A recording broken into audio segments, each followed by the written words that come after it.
சிறகடி காசு இன்னைக்கு episode promo 4ல் பார்த்தீங்க அப்படின்னா ரோஹிணி வந்து பார்வதி வீட்டுக்கு போகிறாங்க.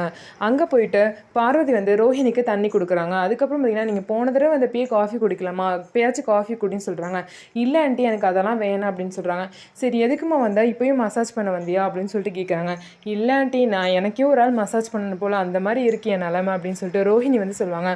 உனக்கு என்னம்மா, உனக்கு என்னாச்சு, உன் ஹஸ்பண்ட் வந்து நல்லா சம்பாதிக்கிறான், உன் அத்தை வந்து உன்னை அப்படி தாங்குறாங்க, உனக்கு என்னம்மா பிரச்சனை அப்படின்னு சொல்லிட்டு பார்வதி வந்து ரோஹிணி கிட்ட கேட்குறாங்க. இதெல்லாம் எனக்கு பிரச்சனை இல்லைன்ட்டி, வீட்டில் தான் எப்போ பார்த்தாலும் பிரச்சனையாக இருக்குது அப்படின்னு சொல்லிட்டு ரோஹிணி சொல்கிறாங்க. ஆமாம்மா, நான் வேற முத்துக்கிட்ட இந்த விஷயத்த சொல்லிட்டுன்னு விஜயா என் மேலே கோவமாக இருக்கா, இது கண்டிப்பாக வீட்டில் பெரிய பிரச்சனையாக வெடிச்சிருக்குன்னு நினைக்கிறேன் அப்படின்னு சொல்கிறாங்க. ஆமாம் ஆண்டி, ரொம்ப பெரிய பிரச்சனையாக ஆயிடுச்சு. இந்த மாதிரி அண்ணாமலை அன்கள் வேற 5 லட்சத்தை வந்து விஜயா ஆண்டி தான் மீனா கிட்ட கொடுக்கணும்னு வேற சொல்லிட்டாங்க. ஐயோ 5 லட்சமா, அதை எப்படி அவ கொடுக்க முடியும் அப்படின்னு சொல்லிட்டு பார்வதி வந்து ரோஹிணி கிட்ட கேட்குறாங்க. அதுக்கு வந்து ரோஹிணி சொல்கிறாங்க, அதுதான் ஆண்டி எனக்கும் தெரியல, அதுக்கு தான் நான் ஒரு ஐடியா பண்ணி இந்த பிரச்சனையை சரி பண்ணலான்னு சொல்லிட்டு இங்கே வந்திருக்கேன் அப்படின்னு சொல்லிட்டு ரோஹிணி வந்து சொல்லுவாங்க. பார்வதியும் என்ன சொல்கிறா அப்படின்னு தெரியாமல் முழிச்சிட்ருப்பாங்க. இதுதான் இன்றைக்கி எபிசோட் ப்ரோமோ 4ல் நடந்த விஷயம். இந்த வீடியோ உங்களுக்கு பிடிச்சிருந்தா நம்ம வீடியோவை லைக் பண்ணிக்கோங்க. அதுக்கப்புறம் நம்மளோட சேனலை சப்ஸ்கிரைப் பண்ணிக்கோங்க.